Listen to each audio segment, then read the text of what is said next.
విన్నాం కదా నాది. మూడవ వచనం చదువుదాం ఒకసారి. యెహోవా నీవు నన్ను ఎరిగి ఉన్నావు, నన్ను చూసుకున్నావు, నా హృదయము నీ పట్ల ఎట్లున్నది సరిపోతుంది.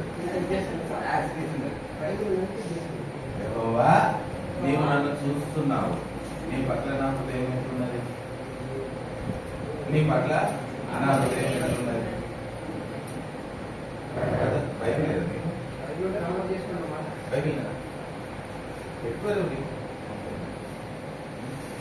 బైబిల్ మనది మనకు ఉండాల్సిన తెలుగులో అంటే రాదా చదువు అంటే చదువుతాం కానీ అంత అది ఉండదు. బైబిల్ అయితే మనం కొన్ని నచ్చుతాయి, ఇవన్నీ అండర్లైన్ చేసుకుంటాం, అది ఎక్కడ ఉందని గుర్తుపెట్టుకుంటాం, ధ్యానిస్తాం. లేకపోతే సెల్ ఫోన్ అయితే అప్పటిదప్పుడు మర్చిపోతుంది. ఇవాళ వాట్సాప్లో పొద్దునే వచ్చినాయి ఎన్నో చూసినా ఏమని చెప్పాలన్నా ఫ్రిడ్జ్ తెచ్చినట్టు తెచ్చినాం ఏం గుర్తులేదు. అట్లా అయితే పరిశుద్ధ గ్రంథం మనకుంటే మళ్ళా పరిశుద్ధ గ్రంథం కొనాలంటే పాకెట్లో పట్టేది పెట్టి కొనుక్కోవాలి, అంటే పెద్దది కొనుక్కోవాలి. మనకు అక్షరం మంచిగా కనబడాలి, అర్థం కావాలి. ఇట్లా పెట్టుకుంటే మనకు అర్థం కావాలి. అర్థమైతే అప్పుడు చదవడానికి కూడా ఇంట్రెస్ట్ ఉంటుంది. చదివించి రాసినాం అనుకున్నాం, దొంగ దొరికినట్టున్నది అర్థమైతుంది కదా, అది మనకు కూడా అర్థం కాదు. అర్థం కాక ఏదో అవుతుంది అప్పుడు ఏదో రాసినా పక్క పోవాలి. కనుక మంచి హ్యాండ్ రైటింగ్ ఉండాలన్నట్టు మంచి వర్డ్ ప్రింటింగ్ ఉన్న బైబిల్ కొనుక్కోవాలి. అయితే కాస్ట్ అయినా పర్లేదు, 250 మినిమం 500 ఉంటుంది కావాలి. దాని పెద్ద విషయం ఉంది. ఒక రోజు కూర కావాలనుకుంటే దేవుని మాట అంతేకాదు, మంచి పరిస్థితులు కదా ఉంటుంది. చదువుకోండి, దేవుని మాట్లాడాలని. నీ పట్ల నా హృదయం ఎట్లున్నది ప్రభా, ఇలా మనం అడిగితే దేవుడు ఇష్టపడతాడా? ఇష్టపడతాడు. ఇష్టపడతాడు ఆయన, దేవుడు ఇష్టపడతాడు. నీ పట్ల నా హృదయం ఎట్లున్నది ప్రభా అంటే ఇష్టపడతాడు. అయితే నా సొంత మాట ఏం కాదు, ఇది ఒక దైవజనుడు చెప్పినటువంటి మాట. నేను ఈ సమయంలో మీకు గుర్తు చేస్తా. ఒకరికి కొత్తగా పెళ్ళైనాక ఆ అమ్మాయి అత్తగారికి వచ్చింది. అమ్మాయి ఎక్కడికి వచ్చింది? అత్తగారికి వచ్చిందట. అత్తగారికి రాగానే ఈ భర్త అన్నదట కదా, ఏమన్నాడు? నీ భర్త ఎంతో ప్రేమగా నువ్వు కూడా నా భార్యవే అన్నాడు. ఏమన్నాడు? చెప్తలేదు, నువ్వు కూడా నా భార్యవే అన్నాడు. ఇప్పుడు ఒకసారి ఆలోచించదు, ఆయన ఎంత ప్రేమగా నువ్వు కూడా నా భార్యవే అన్నావు కూడా ఆమెకి ఎట్లుంటది? వేసుకుంటది వాస్కడి. ఎట్లుంటది చెప్పది? నువ్వు కూడా అన్నది కాబట్టి ఇంకొకరు నా భర్త నన్ను బాగా ప్రేమిస్తా ఉన్నాడు కనుక నువ్వు కూడా నా భార్యవే అన్నాడు అని ఫీల్ అవుతుందా? అస్సలు కాదు.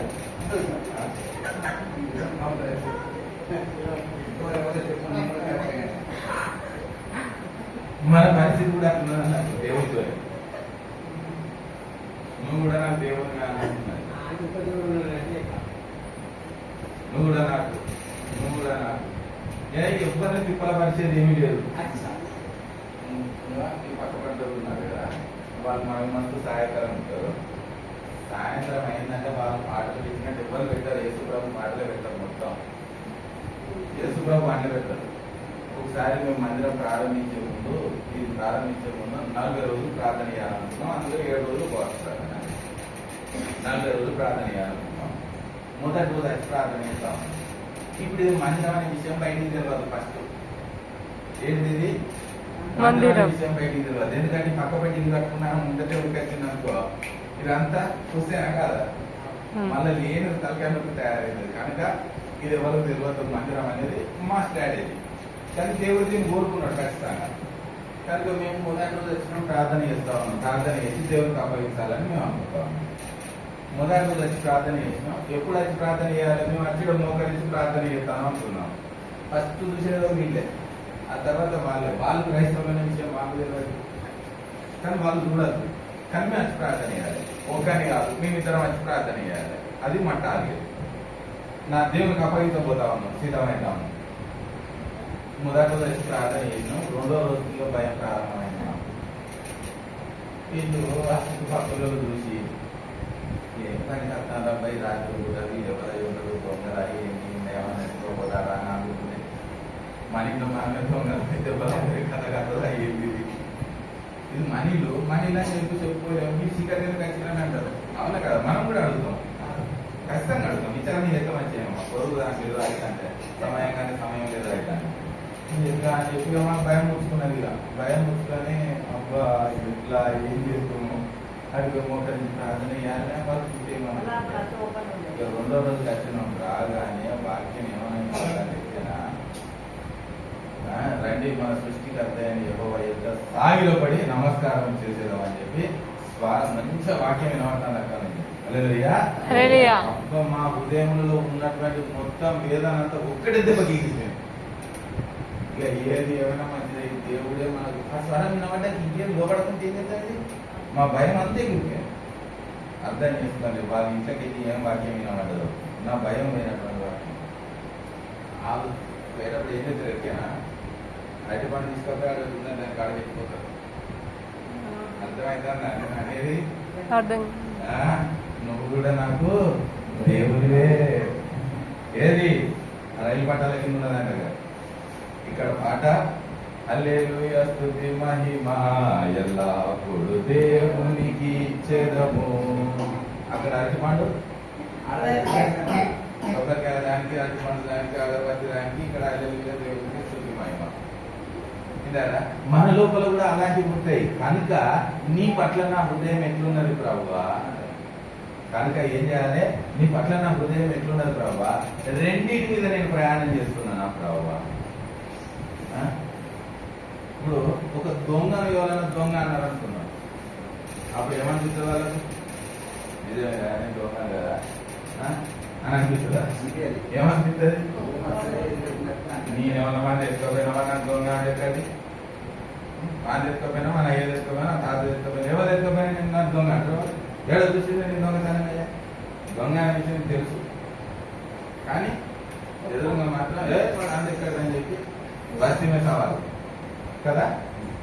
అదే కనుక మనకు మనమే ఒక్కసారి అంతరంగం శోధించుకొని నీ పట్ల నా హృదయం ఎట్లున్నది ప్రభు అని అంటే అప్పుడు ఆయన చెప్తాడు మనం ఏంటిదని కదా. బైబిల్ అంతా ఏం చెప్తానంటే ఒకరిని ముట్టుకుంటే పాపం అంటలేదబ్బా, చూడరాని చూపుతో చూస్తేనే పాపం అంటాను అంతే. ఇక చూడరాని చూపు అది అంతే, ఆ చూపుతో చూస్తే కథ పాపంలో పడిపోయినట్టే. ఇక ఆ పాపం ఏం చెప్తుంది చెప్పు, పాప పరిహారంలో ఏమైతుంది? పాపానికి జీతం మరణం. మరణం మరణం మరణం అంటే ఆదాము తెచ్చిన మరణమా కాదు. ఏ మరణం అది? రెండవ మరణం ఏంటిది? అగ్ని గంధకాలు అపవాదికి నిర్ణయించబడినటువంటి స్థలం. మన చూపు ఒక్కటి సరైనది కాకపోతే చాలు అంతే. ఇక మనం పెద్ద పని చేయాల్సిన పని లేదు. పెద్ద పని అంటే మన దృష్టిలో చాలా ఉంటాయి పెద్ద. నేను ఎవరన్నా ఇట్లా అన్నా, నేను ఎవరన్నా అట్లా అన్నా, నేను ఎవరన్నా ఇబ్బంది పెట్టి నాకు వచ్చిందా ముక్కాసుకున్నా, ఇవన్నీ మనలో పడుతుంది. కానీ నీ పట్ల నా హృదయం ఎత్తున్నారు రావు అంటే దేవుడే చెప్తాడు, నీకే చెప్తాడు అంతే. నీకే తెలిసిపోతుంది, నాకే తెలిసిపోతుంది మన అంటే ఏదో మనం. అప్పుడు ఈ ఎవరో మనల్ని సరి చేయాల్సిన పని లేదు. ఇప్పుడు మనం ఏం చేస్తాం, ఎక్కడ తప్పిపోయినా మనల్ని ఎత్తుకొని మనల్ని మనం సరి మనల్ని మనం కట్టుకుంటా దేవుని ఎదుటకు నిర్దోషులుగా తయారైపోతాం. దేవుని ఎదుటకు నిర్దోషులుగా తయారైపోతే అప్పుడు నీ పట్ల నా హృదయం ఎట్లున్నది ప్రభు అంటే ఆయన చెప్పేది మీరు ఆశ్చర్యపోతారు అంతే. స్వంత ఫీలింగ్ ఇది, దేవుడు మనతో మాట్లాడే స్వంత ఎక్స్పీరియన్స్. ఈ ఎక్స్పీరియన్స్ మనకు ఉండాలి. నీ పట్ల నా హృదయం ఎట్లున్నది ప్రభా, ఇంటికి ఓంగనే అడగడం ప్రారంభించండి. నీ పట్ల నా హృదయం ఎట్లున్నది ప్రభా అని. అనవసరమైన పిచ్చి ముచ్చట్లు పెట్టాం. అప్పుడు కార్తీక దీపం ముందర కూర్చోం మనం. అప్పుడు నిజం, కార్తీక దీపం ఎదురుగా కూర్చోం. అప్పుడు నీ పట్ల నా హృదయం ఎట్లున్నది ప్రభా అనగానే మనకు అర్థమైపోతుంది. మంచిగా కూర్చొని మనం ఒక కాడ కూర్చొని స్థిరంగా అడిగితే దేవుడు మనకు తెలియజేస్తాడు. అప్పుడు మనతోనే ఆయన కాన్వర్సేషన్ ఎట్లుంటది అంటే ఇష్టపడతా ఉంటాడు. నా బిడ్డ నన్ను అడిగింది అని చెప్పాలి, ఏదో ఒకటి చెప్పాలి అని ఇష్టపడతా ఉంటాడు. మనం అడగగా ఆయన ఈట కొరకు ఇష్టపడతా ఉంటాడు. గౌన్లో అయినా కళ్ళు గీస్తాడు కదా, గౌన్లో అయినా కళ్ళు గీస్తుంటే ఎట్లా గీస్తాడు మీకు తెలుసు కదా. పెద్ద మీకు తెలుసు కదా గౌన్లో అయినా కళ్ళు ఎట్లా గీస్తాడు. అబ్బా తాడి చెట్టు సూర్యుడేమి వీటిలున్నది పోయి ఒక కుండే ఎక్కిద్దామా తెల్లగా 2 విక్కిలు ఇద్దే అంటాడా బాబు మొదలు అట్టే అంటాడా ఇది అత్తదా రాదా అసలు ఇది పోతాడు కాళ్ళ ఏం కాళ్ళు ఇదేం కథ ఇదేం చెట్టు అని చెప్పి ఒకసారి మోపు పట్టుకొని ఎక్కి దాని చెట్లని కొమ్మలని నరికి ఆడికి పోయినాక ఇది కాదు గీస్తే వచ్చేదా రాదా అర్థమైపోయింది ఎంత వస్తుంది అందుకే గీస్తే చెమ్మ కలుపుతాయి చెమట వెళ్ళినట్టు బాగా రాదు చెమ్మ గిట్ట చెమట వెళ్ళినట్టుగా కాలుతే అప్పుడు ఏం చేస్తాడు ఇది అట్టబెట్టే ఉన్నది పడ అని చెప్పి ఏం చేస్తాడంటే చూస్తాడు వాసన అర్థం లేదు అట్టబెట్టే ఉన్నదని మళ్ళీ ఒక్కసారి నీకోడు మళ్ళీ 2 రోజులు గ్యాప్ ఇస్తాడు ఇచ్చినాక అప్పుడు చెట్టు పైదాకా ఎక్కాడు ఈమెను చూస్తాడు అక్కడ ఏమన్నా ఇల్లు ఆల్తానే ఆల్తలే వాళ్ళు తీయడానికి చూస్తాడు ఆల్తానే రైట్ మళ్ళీ ఎక్కుతాడు మళ్ళీ గీస్తాడు గీసి అప్పుడు ఏం చేస్తాడు దానికి పెడితే దాంట్లో మనము ప్రార్థన అనేది ఏదో ఇట్లా చేయగానే అట్లా రావాలని ఎక్స్పెక్ట్ చేయగలరు వస్తాయి రావు అని నేను చెప్పలేదు ఎందుకనంటే దేవుడు కొన్ని సమ్ టైమ్స్ ఇమ్మీడియట్ ఇచ్చేయచ్చు కొన్నింటికి వెయిటింగ్ పీరియడ్ పెట్టచ్చు మీరు అర్థం చేసుకోవాలి పెళ్లిలోనే యేసుప్రభు ఏమన్నాడు ప్రాబ్లం ఉన్నారు అక్కడ నాతో నీకేం పని అన్నాడు నా సమయం ఇంకా రాలేదన్నాడు ఆడ వాళ్ళు చేసే పని ఏంటి చెప్పు ఆడ వాళ్ళు చేసే పని ఏంటి పెళ్ళి అయితే డిన్నర్ చేస్తా ఉన్నారు కావాల్సిన ద్రాక్ష రసం నా సమయం ఇంకా రాలేదంటాడేంటి అందరు ఆడ కొట్టుకున్నాక ద్రాక్ష రసం లేదని చెప్పి ఇట్లా పడ్డాక వచ్చి సమయం వచ్చినట్లా మన లోకల్ భాషలో కాదు ఆయనకు తెలుసు ఎప్పుడు అవసరం అనేది ఆయనకు తెలుసు కనుక అప్పుడు ఆయన దయచేయక మానే దేవుడు కాదు మనము గీసి గీసి గీసి గీసి గీసి గీసి అడిగితే తప్పకుండా ఇచ్చే దేవుడు ఆయన ఎన్ని ఉపమానాలు మనకి చెప్పిండు ఆయన అవన్నిటి ముందర పెట్టుకోవాలి అడగాలి మనం నీ పట్ల నా హృదయం నీ పట్ల నా హృదయం నా పట్ల నీ పట్ల నా పట్ల నీ చిత్తం ఏమైనా ప్రభావ నా పట్ల నీ చిత్తం ఏమైనా ప్రభావ నా పట్ల నీ చిత్తం ఏమైనా ప్రభావ ప్రతి ఒక్కరికి ఒక దుఃఖం ఉంటుందబ్బా ఎవరికి చెప్పలేదు కానీ ప్రతి ఒక్కరికి లోపల ఒక అంతరంగంలో ఒక దుఃఖం అనేది ఉంటుంది అది ఎవరితో పంచుకున్నా తెగిపోయేది కాదు ప్రాణ స్నేహితులే అని అంటాం కానీ ప్రాణ స్నేహితులతో పంచుకున్నా కూడా అది కాని పని అంతరంగంలో ఉన్నటువంటి ఆ దుఃఖం తీర్చగలిగేది ఎవరయ్యా అంటే యేసు ప్రభు ఒక్కడే యేసు ప్రభు ఒక్కడే కనుక ఆయనతోనే ఓపెన్ గా మాట్లాడండి యెహోవా ఎలా ఉన్నాడ ఏమంటా ఉన్నది యెహోవా నీవు నన్ను ఎరిగి ఉన్నావు నన్ను చూస్తున్నావు ఇక నన్ను చూస్తే ఆయనకు మనం మనవి చేసేది ఉన్నది చెప్పు ఆయనకు మనం అవపడతా ఉన్నాం మనకు ఆయన అవపడతలేడు మనకి ఏంటంటే దొంగ పోలీస్ ఆట ఆయనకి ఏమాట చెప్పలేదు మనకి దొంగ పోలీస్ ఆట కదా దొంగ పోలీస్ ఆట అంటే తెలుసు కదా మనం ఎడ దాక్కున్నాం నన్ను దొంగమాట కదా కానీ ఆయనకి ఇది దొంగ పోలీస్ ఆటనా ఆయనకు దొంగ పోలీస్ ఆట ఎక్కడిది ఆయన మరుగు లేకుండా కంటికి శ్రేష్టంగా కనబడతా ఉన్నది హృదయంలో ఉన్నది కనబడతా ఉన్నది బయట ఉన్నది కనబడతా ఉన్నది ఇక మరుగై ఉన్నది ఏమీ లేదు ఆయనకు నువ్వు నన్ను రూపింపబడక ముందుకే నా ఎముకలన్నీ కూడా లెక్కింపబడినాయి రూపింపబడక ముందే నువ్వు పిండమై ఉండగానే నేను పిండమై ఉండగానే మన ఎముకలు లెక్కింపబడి ఉన్నాయి ఇంకేం కావాలా ఎందుకు మనము దేవునికి మరుగైన కార్యాలు చేసుకోవాలి ఆయన సమీపంగా మనం వినాలైతే ఆయన మన సమీపంగా ఆయన బిడ్డలమయ్యా మనము పరలోకమందున మా తండ్రి అని విలువమన్నారు ఇంకేం కావాలి హక్కు ప్రధానమంత్రి దగ్గరికి పోతే మనం విలువగలుగుతామా ఎంత అయినా కూడా సార్ మనం విలువాల్సిందే ఎంతైనా కూడా చేతులు కట్టుకోవాల్సిందే సార్ మనం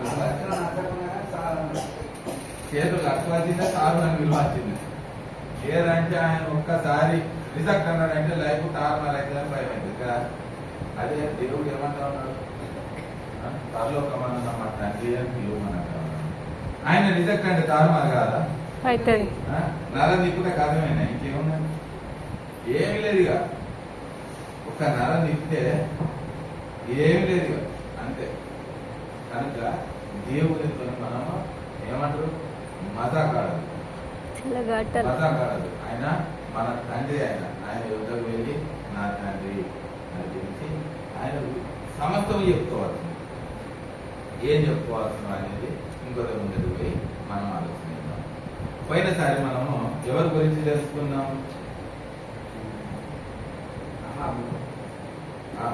ఓకే. ఒక సువార్థికుని గురించి తెలుసుకున్నాం. ఎవరో ఎక్కడికో సువార్తను తీసుకొని వచ్చినారు. తమిళనాడుకు ఒక ఆయన సువార్తను తీసుకొని వచ్చారు. సీగన్ పాల్ గురించి లాస్ట్ మనం ఆయన ఏం చేసిండు? వస్తువునే చాలా శ్రమలు ఎదుర్కొని మన కొరకు సువార్తను పరిశుద్ధ విధానాన్ని తయారు చేసి ఇచ్చిండు. దానిని ఈరోజు మనం ఎంతో అనుభవిస్తా ఉన్నాం. ఇది మనం గుర్తుంచుకోవాల్సిన విషయం. రెండోది, ఈ రోజు ఇంకొక విషయం తెలుసుకున్నాం. ఎవరయ్యా అంటే అమెరికన్ ప్రెసిడెంట్. ఎవరు? Abraham Lincoln. అబ్రహాం లింకన్ గురించి ఈరోజు తెలుసు. మీరు ఎవరికైనా అబ్రహాం లింకన్ గురించి తెలిస్తే చేస్తారు, తెలియకపోతే రైట్. ప్రెసిడెంట్ ఆఫ్ అమెరికా అంతేనా? ప్రెసిడెంట్ ఆఫ్ అమెరికా అంతేనా? ఇంకా చెప్పులు పెట్టుకుంటాయన. ఇంకా ఇంకా బాగా అక్క వీధి దీపాల కింద చదువుకున్నాడు. ఓకే, ఇది నాకు తెలియకపోతే సంతోషం. ఇంకా మీరేమైనా చెప్పగలరా? ఎవరైనా? మీరు చెప్పినది కరెక్టే. అయితే ఈ రోజు నేను ఒక కొత్త విషయం, అబ్రహాం లింకన్ జీవితంలో అన్నిట్లో ఫెయిల్ అయిందండి. ఎన్నిట్లో ఫెయిల్ అయ్యాడు? అన్నిట్లో అంటే గంప గుత్తగా చెప్పినా కదా, మీరు బిడ్డ తీసుకోకపోతే ఎన్నిట్లో ఫెయిల్ అయ్యాడు? అన్నిట్లో ఫెయిల్ అయ్యాడు. ఏమి చదువుకున్నాడో 0 నుంచి మొదలుపెట్టి 5 వరకు అన్నిట్లో ఫెయిల్ అయ్యాడు. ఇక చెప్పదు ఏమేమి ఫెయిల్ అయ్యాడు. మీరు చెబితే మీ నిద్రపత్ర ఎగిరిపోతాయి, లేకపోతే మీరు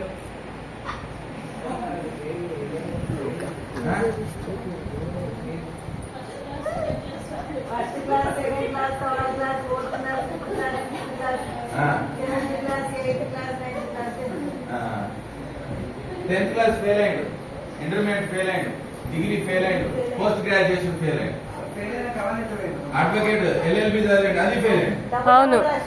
అవునవును. అది ఓకే. అక్కడ చూసిరా మల్టీ టాలెంట్ అన్న. 10th క్లాస్ ఫెయిల్ అయిన వాడు ఇంటర్మీడియట్ ఎట్లా పోతాడన్న? మళ్ళీ పాస్ అయితేనే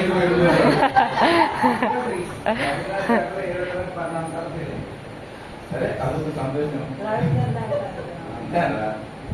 నేను చెప్పొచ్చేది ఏంటంటే అన్నిట్లో ఫెయిల్ అయ్యాడు. LLB చదివితే LLB కూడా ఫెయిల్ అయ్యాడు. ఆయన LLB కూడా ఫెయిల్ అయిన ఆయన ఏం చేసిండనంటే మనం పైకి రాజకీయం చేస్తా అనుకున్నాడ. ఏం చేస్తా అనుకున్నాడ? చదివేట అప్పుడలేదు కథ కాదు, మనం రాజకీయం చేద్దామని ఇప్పుడు మన దేశంలో చేద్దాం కదా, అట్లా రాజకీయం చేద్దాం అనుకున్నాడు. వాళ్ళ అమెరికా సిచ్యువేషన్స్ వేరే ఉంటాయి. సరే, అక్కడ కూడా ఇక్కడ 0 నుంచి మొదలు పెట్టాలి. డైరెక్ట్ ప్రెసిడెంట్ పోలేదు కదా, 0 నుంచి మొదలు దాంట్లో కూడా అన్ని ఇట్లా ఫెయిల్ అట. ఏది ప్రయత్నం చేస్తే అన్ని ఫెయిల్. కార్పొరేటర్ చేస్తే ఫెయిల్, మేయర్ చేస్తే ఫెయిల్, ఎమ్మెల్యే పోటీ చేస్తే ఫెయిల్, మన లెక్కన ఎంపీ పోటీ చేస్తే ఫెయిల్, అన్ని fail fail fail fail fail. అయితే ఆయనకు ఒక దైవజనుడు చిన్నప్పుడు ఆయన దగ్గరకు వచ్చి ఒక మాట చెప్పింది. ఏంటంటే, నువ్వు దేవుడు నమ్మవా అంటే, నమ్మను అని అన్నాడు. దేవుడిని నమ్మ, నీకు బాగా అవుతుంది అని చెప్పింది. ఏమన్నాడు? ప్రవాదక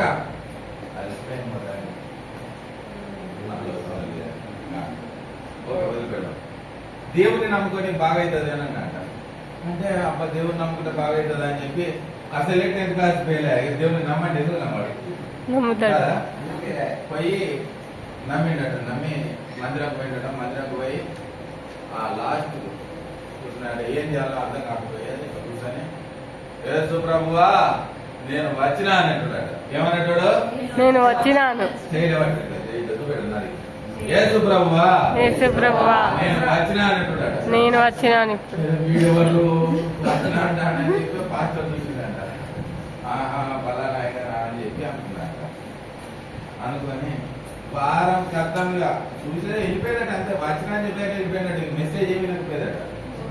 అట్లా 2, 3, 4 పాస్టర్ కూడా అర్థమైపోయిందంట. ఇక వచ్చిన చెప్పాడు మట్టని చెప్పి అర్థమైపోయిందంట. మట్ట వేసుకున్నాడు, అర్థం ఆడాడని అర్థమైపోయిందంట. ఆయన జీవితకాలం మొత్తం ఇట్లయిందట బాబు, మొత్తం ఇట్లయిందట. అయితే విషయం ఏంటి అని అంటే, ఆయన 34వ కీర్తన చదువుతాడనే విషయం చాలా మందికి తెలియదు. హల్లెలూయా. 34వ కీర్తన చదివేవాడట ఆయన. 34వ కీర్తనలో ఏమున్నది? కీర్తనలు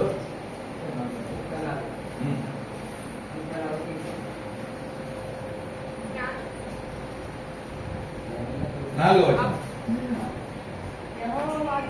నేను యెహోవా యొద్ద విచారణ చేయగా నాకు కలిగిన భయములు అన్నింటిలో నుండి ఆయన నన్ను నడిపించాను. దేవునికి మహిమ కలుగుగాక. నేను యెహోవా యొద్ద విచారణ చేయగా ఆయన నాకు ఉత్తరం ఇచ్చాను. నాకు కలిగిన భయములు అన్నింటిలో నుండి ఆయన నాకు విడుదలనిచ్చాను. ఇది దేవుని మాట.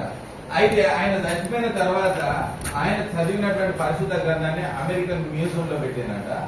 ఎందుకు ఈ 34వ కీర్తన ప్రత్యేకమైనది అని అంటే ఆయన ఆ ఒక్క అధ్యాయాన్ని ఎన్నో సార్లు చదివిందట. చదివి చదివి చదివి చదివి చదివి ఆ పేపర్ ఎట్లయిపోయిందట మార్చిపోయిందట. కనుక ఆయన 34వ కీర్తనను బాగా చదివేవాడనే విషయం అందరికీ అప్పుడు అర్థమైంది. 34వ కీర్తన నేను యెహోవా యొద్ద ఆయనకు యెహోవా యొద్ద విచారణ చేసేటువంటి ఒక గొప్ప అలవాటు ఉన్నది.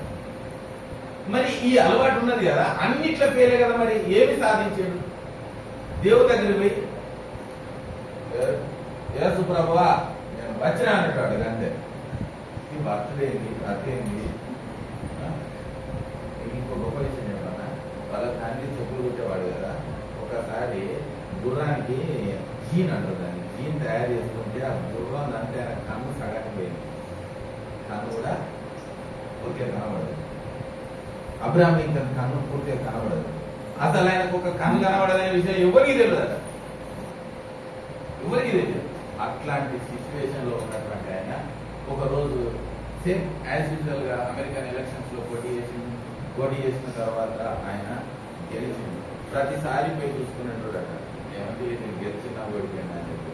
ఆ రోజు ఆయన ఇంటి దగ్గరికి ఆయన భార్య వచ్చి ఏమంటే అన్నాడు, నేను అమెరికా ప్రెసిడెంట్ ఆయన అన్నాడు. ఆయనకు అర్థమైపోయింది అంతే, నేను అమెరికా ప్రెసిడెంట్ అయినా అన్నాడు. ఆయన జీవితం మలుపు విజయం.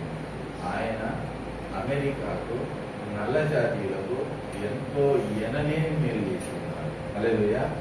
ఒక ఆయన దేవుని నమ్ముకున్నట్లయితే, దేవుని యొక్క విచారణ చేసినట్లయితే, దేవుని మాటకు లోబడినట్లయితే జరిగినటువంటి అద్భుత కార్యం. మీకు ఎంతమంది ప్రెసిడెంట్ల పేరు తెలుసు అని అంటే, ఎంతమంది తెలిసినా కూడా ఫస్ట్ మనకు అబ్రహాం లింకన్ మనం మర్చిపోలేదు. అబ్రహాం లింకన్ మర్చిపోలేదు. అసలు ఫస్ట్ అమెరికన్ ప్రెసిడెంట్ ఎవరంటే ఏం చెప్పగలరు? 400 సంవత్సరాల చరిత్ర అంతే. అమెరికా పెద్ద చరిత్ర లేదు, 400 years చరిత్ర. ఈ 400 సంవత్సరాలలో ఎంతో మంది ప్రెసిడెంట్ వచ్చి పోయారు. మనకు తెలుసు అంటే గొప్పగా బరాక్ ఒబామా తెలుసు కావచ్చు, బుష్ తెలుసు కావచ్చు. నాకు సీనియర్ బుష్ తెలుసు. Senior Bush, Barack Obama, Bill Clinton, మొన్న వచ్చిన ట్రంప్, ఇప్పుడు ఎవరు బైడెన్, ఇవిలే తెలుసు. ఇక మళ్ళా తెలిసిన వ్యక్తి ఎవరంటే అబ్రహాం లింకన్. ఇవన్నీ మర్చిపోలేం మనం. వాస్తవానికి ఏంటంటే వీళ్ళు మన జీవిత కాలంలో, అంటే నేను జీవించిన కాలంలో, నాకు అమెరికా అనే విషయం తెలిసిన సమయంలో వీళ్ళు ప్రెసిడెంట్స్ గా చేసేది. నాకు పెద్ద బుష్ ఎందుకు తెలుసు అని అంటే, సద్దాం హుస్సేన్ అని ఒక మోనార్క్ ఉండే. ఎంతమంది తెలుసు? Iraq president. ఇరాక్ ప్రెసిడెంట్ ఎవడు చెప్పినాడు మోనార్క్. అట్లాంటి ఫైట్ చేస్తే ఆయన మీద సీనియర్ బుష్ గెలవలేకపోయాడు. ఏం చేసాడు ఆ బరాక్, ఈయన సద్దాం హుస్సేన్ అంటే మా తెలికల్లో ఏం చేసిందంటే మొత్తం పెట్రోల్ తీసి సముద్రం మీద పోసి ఆటవేసిందట. అంతే. ఒక్క ఓడ ఉంటుంది అమెరికన్ కూడా మొత్తం కనబడైంది. కానీ తర్వాత సీనియర్ బుష్ కొడుకు జూనియర్ బుష్ వచ్చింది, ఆయన లేపు. సో ఇట్లా నాకు వాళ్ళు మైండ్ లో ప్రింట్ అయిపోయింది అన్నమాట. ఇది నేనున్న కాలంలో జరిగినటువంటి, నేను అబ్జర్వ్ చేసిన. కానీ అబ్రహాం లింకన్ అబ్జర్వ్ చేయలేదు. అబ్రహాం లింకన్ చరిత్రను మనం పుస్తకాలలో చదివాం. ఇంకా ఏ చరిత్రలో ఎవరిని కూడా చదవలేదు. కనుక మనకు వాళ్ళు ఎవరికి తెలియదు. మనము కూడా అంతే. మనం దేవుని నమ్ముకున్నాం కదా, ఏదో ఒక మేలుకరమైన పని చేద్దాం, ఎవరికో ఒకరికి మేలుకరంగా ఉందాం, దేవుని కార్యం కొరకు మనము సిద్ధంగా ఉందాం. మన కొరకు మనం కాదు, దేవుని కొరకు నేను నిలబడతా అని ఒక గొప్ప మనం ఏంటి దృఢ సంకల్పంతో ఉండాలి. ఉన్నట్లయితే ఏమవుతుందంటే మనము పడిపోము, ఎట్ ద సేమ్ టైం ఇంకోళ్ళను పురికొల్పిన వారం అవుతాం. హల్లెలూయా. అందుకే మనకు ఉండాల్సింది ఏంటంటే గురి కలిగిన పయనం మనకు ఉండాలి. గురి కలిగిన పయనం. గురి లేని పయనాన్ని మనం చేస్తా ఉన్నాం. ఎంతమంది గంట సేపు ప్రార్థన చేయగలరు? Right, good. గంట సేపు ప్రార్థన. రైట్, ఏం ప్రార్థన చేయగలరు?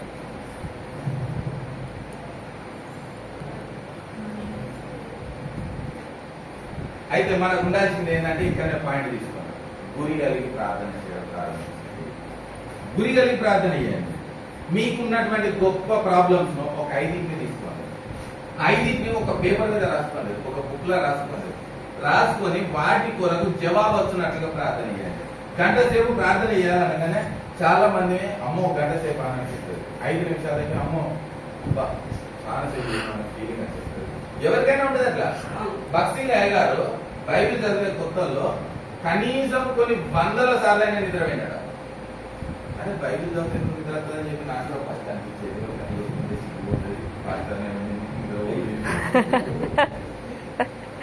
పాస్టర్ నిద్రపోతే నాకే సిగ్గు అనిపించేది.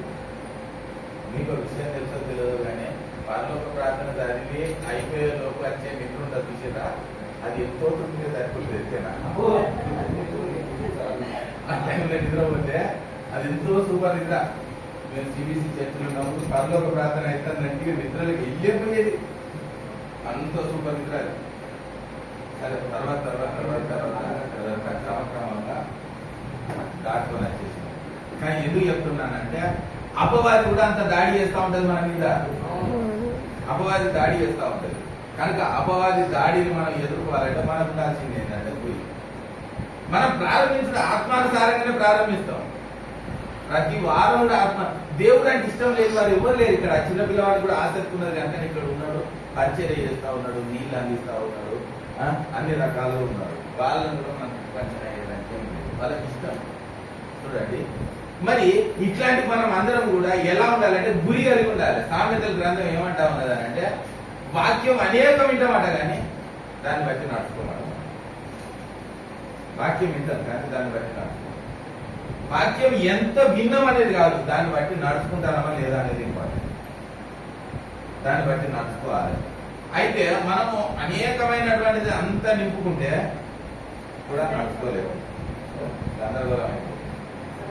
గందరగోళం మనకు కావాల్సింది ఏంటి, మనం ఏమి మనకు కావాల్సింది ఏంటి, మనం ఏమి. కొందరు దైవజనులు వచ్చి నేను చెప్తా ఉన్నా కదా ఆరాధన ఛానల్లో వాక్యం చెప్పేటోళ్ళు ఆత్మీయత దగ్గర కలిసి ప్రార్థన చేసుకుంటే సిగ్గుపోయే విషయాలు చెప్పింది. ఎట్లా చెప్పిందే చెప్పలేదా? వాళ్ళు ఏం వాక్యం ప్రకటిస్తారు ఎలా టీవీ ఛానల్ ఇది తెలియనే తెలియదు. వాళ్ళ జీవిత చరిత్రలు టీవీ ఛానల్ వల్ల చెప్తారు కానీ వాళ్ళ జీవిత చరిత్రలు తెలియనే తెలియదు. ఓసన్న మినిస్ట్రీలో ఉన్న ఒక ఆమె ఏసన్న గారికి పరిచయం చేసిన ఆమె దేవుని స్వార్థను ప్రకటించాలనే ఆశతోనే ఆరాధన ఛానల్, రక్షణ ఛానల్ ఆ వాక్యం చెప్పేది. అమ్మ ఉదయం నీతో దేవుడు మాట్లాడాడు కదా, నా గురించి ఏమంటాడు సార్ ప్రార్థన చేయవాలంటే ప్రార్థన చేసి చెప్తే ఇవన్నేముంటుంది. మీరు నాకు అందరూ అమ్మ సమానులు, అక్క సమానులు ఇంతమంది ఉన్నారు కదా, నేను అన్ని చెప్పలేకుంటున్నా. కానీ వాస్తవం ఇదిగో ఇక్కడ నాకు అక్క ఉన్నది, అక్కకు తెలుసు. ఇక ఇది సాగు గురించి కాదు, అక్కకు తెలుసు. నేను చెప్పే సత్యం అనే విషయం మీరు అర్థం చేసుకోండి. చెబితే ఆమె ఆశ్చర్యపోయిన విషయం మాకు. మేము ఇక మా ఆత్మీయతని మేము కొడుకులం కనుక పరిచర్యతానం కనుక మాకు డైరెక్ట్గా చెప్పింది. అంటే అక్కడ వాక్యం ప్రకటించే లోపల పరిశుద్ధత లేదు అందరి దగ్గర. నేను కానీ ఎవరు కరెక్ట్ ఎవరు కాదు అనేది తెలుసుకోవాల్సిన బాధ్యత మనకి ఉన్నది. పౌలు దాని గురించి అన్నాడు కదా, మీరు వాక్యం విన్న తర్వాత ఇంటికి పోయినాక అలా ఉన్నదో లేదో చూసుకోండి. అలా ఉంటేనే దాని ప్రకారం నడవండి. నా సువార్త దేవుని యొక్క మాట ప్రకారంగా ఉన్నదా లేదా, అలా ఉంటే దాని ప్రకారం నడుచుకోండి. ఆయన సువార్త అలా ఉండాలని అంటారు. కేవలం మనం ఆశీర్వదింపబడడానికి వచ్చినామనంటే ఆశీర్వాదం ఎక్కడి కొరకు చెప్తుంది. ఆశీర్వాదం ఎక్కడి కొరకు మీరు బాగా అర్థం చేసుకోండి. కలెక్టర్ కు బంగ్లా ఉంటుందా? బంగ్లా కలెక్టర్ అన్నాడా? కలెక్టర్ కు కారు ఉన్నదా? కారు కు కలెక్టర్ అన్నాడా? కారు కలెక్టర్ అన్నాడు కదా, కారు డ్రైవర్ ఉంటాడు కదా. కానీ కారు కలెక్టర్ ఉన్నాడు, కారు కలెక్టర్ కొరకు ఉన్నది, బిల్డింగ్ కలెక్టర్ కొరకు ఉన్నది, దాసుడు కలెక్టర్ కొరకు ఉన్నాడు. మీరు కలెక్టర్లు కానీ తర్వాత మీకే అన్నీ వచ్చేస్తాయి అంతే. ఇక మీరు కలెక్టర్లు కానీ కలెక్టర్లు అయితే మీకే అన్నీ వచ్చేస్తాయి. అయితే ఒక్కసారి ఆలోచన అయినా దేవుడిని నమ్ముకున్నాం అనగానే ఇలా ఉంటుంది, నేను సర్వం దొరికిపోయినా, సమస్తం దొరికిపోయినా, ఈ భూమిలోనైనా ఏది కాదు, బంగారం నాది కాదు, పచ్చిగా నాది కాదు, మంచి బట్టలు నాది కాదు, మంచి చెట్లు నాది కాదు, ఇవి వేసుకుంటే దేవుడు ఫీల్ అవుతాడేమో అని మీరు అనుకోకండి. దేవుడు వాటిని వేసుకోవద్దు అని అనలేదు, మనల్ని గొప్పగా ఉండాలని ఉండద్దు అని చెప్పట్లేదు.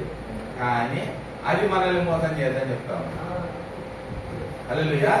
అది మనల్ని మోసం చేయొద్దు, అది మనల్ని మోసం చేయొద్దు. కనుక అబ్రాహాంకి ఎక్కడ నేర్పించిండు? కుమారుడిని, బాబు నువ్వు ఒక్కగానొక్క కుమారుడు నువ్వు బాగా ప్రేమిస్తావు కదా అని తీసుకొని పని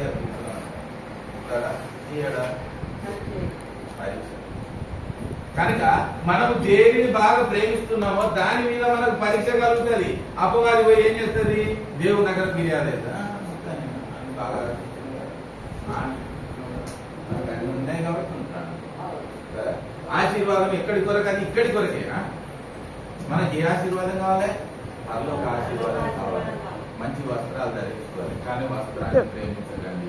మంచి బంగారం ధరించుకోండి, బంగారాన్ని ప్రేమించకండి. మంచి మీరు వస్తువులను మీరు కలిగి ఉండండి, కార్లను కలిగి ఉండండి, మీకు మంచి పదవులను కలిగి ఉండండి, కానీ వాటిని ప్రేమించకండి. అవి లేకపోతే మేము ఉండలేము అని అనుకోకండి. వాటి కొరకు మేము సర్వస్వం ఒడ్డి పోతామని అనుకోకండి. పొరుగు వాడిని ఆశించకండి. మీకు ఏది ఇష్టమో అది అడగండి. ప్రభు అదే చెప్తాను, మీకు ఏది ఇష్టమో అది అడగండి. అడుగుంటే మనం నేర్చుకున్నట్లయితే ప్రభు మనకు అన్నిటిని దయచేస్తాడు.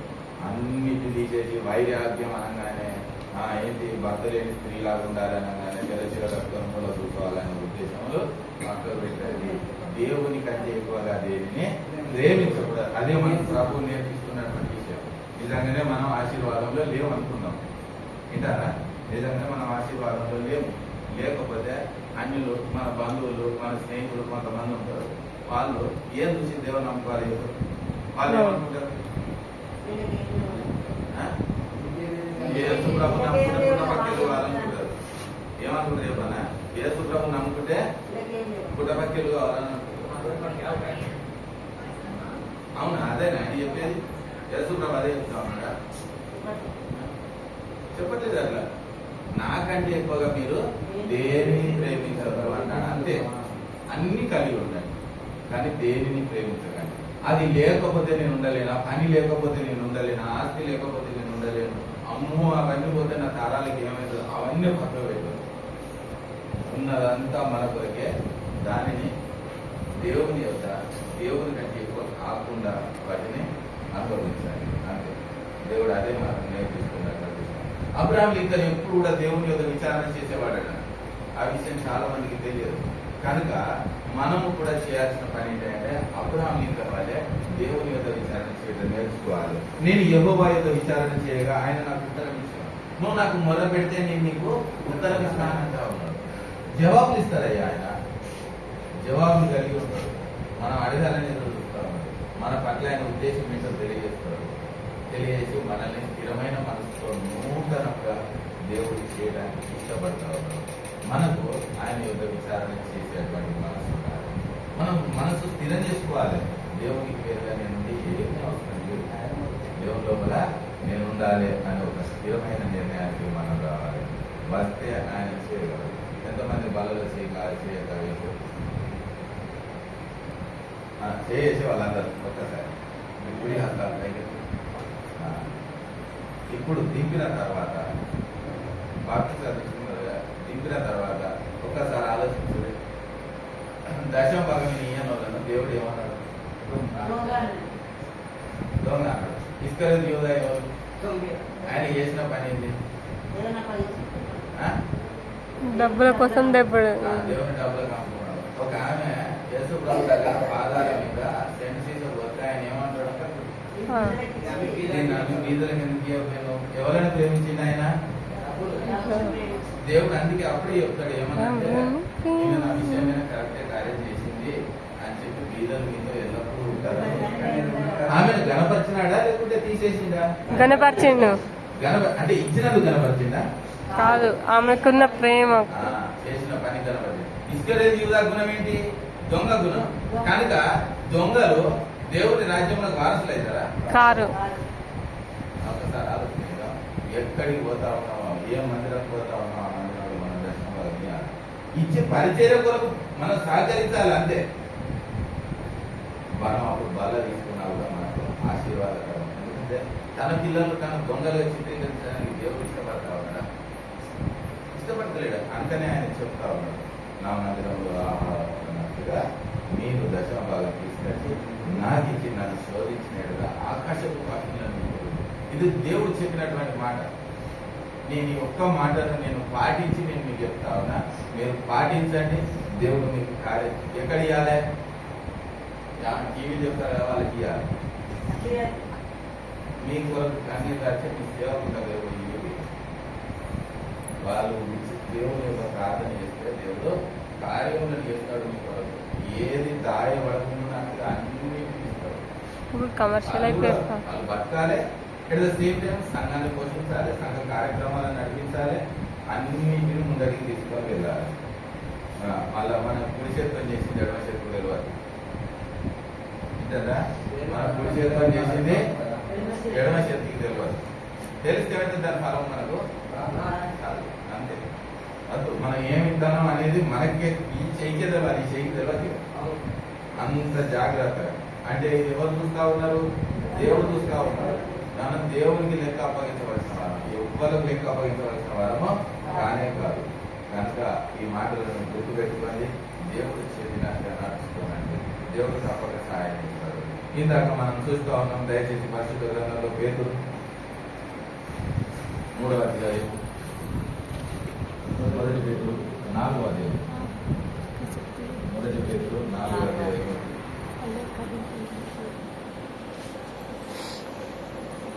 12 నుంచి 19 వచనాలు చదువుకున్న ఎవరైనా గుర్తించగలరు?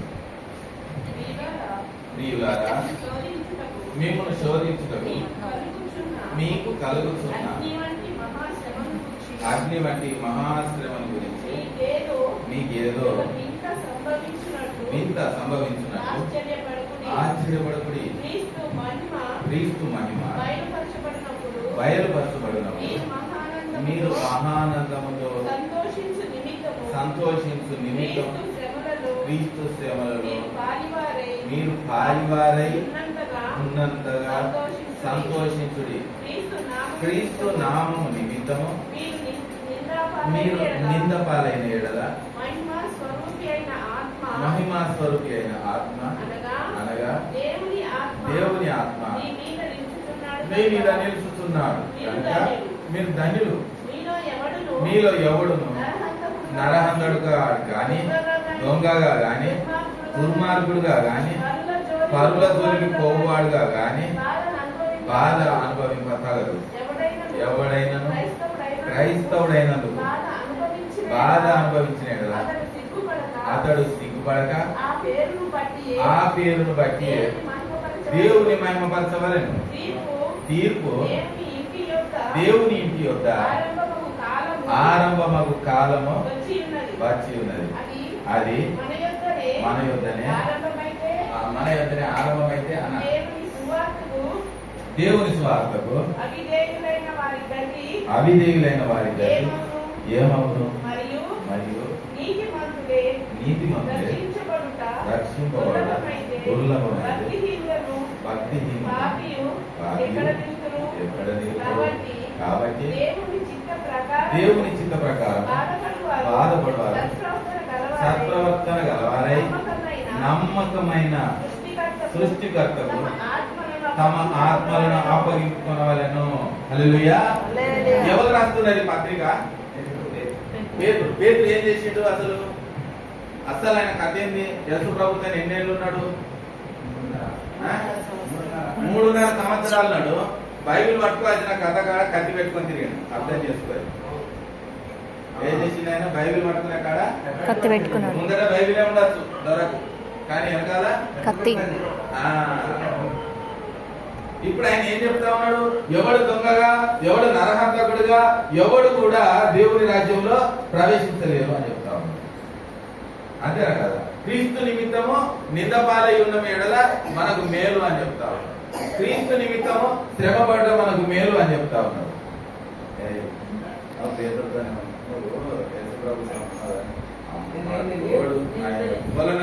తెలియదు, నిజంగా ఆయన వల్ల తెలియదు. దేవుడు కూడా తెలియదు నాకు ఆయన ఎవరో. నువ్వు కూడా ఆయనతోనే ఉన్నావు. లేదు, ఆయన ఎవరో నాకు తెలియదు. ఇప్పుడు ఏమంటా ఉన్నాడు? క్రీస్తు నిమిత్తము నిందపాలై ఎడల మేలు అంటా ఉన్నాడు. నువ్వు ఎవరో నాకు తెలియదు అన్న వ్యక్తి ఇప్పుడు నీ కొరకు నింద పాలవుతా నాకు మేలు అని చెప్పి మనకు బుద్ధి నేర్పిస్తా ఉన్నాడు. ఆయన లోపల చూస్తే ఒకసారి పూర్వపు చరిత్ర చూస్తే ఆయన ఏంటి? ఆయన అబద్ధికుడు, ఆయన మోసగాడు.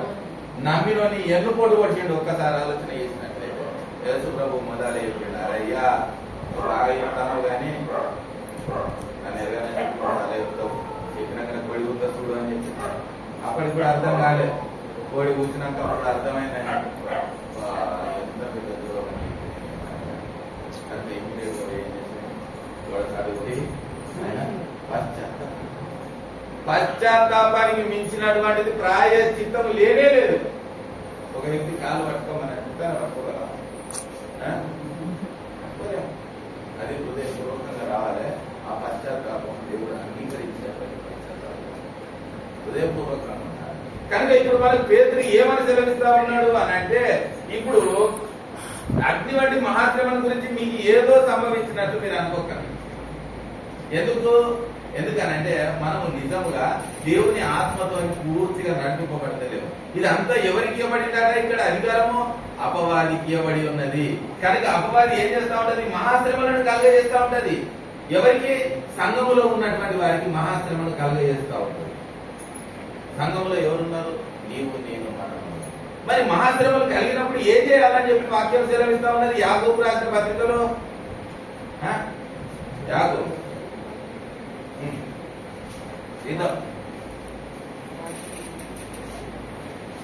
యాకోబు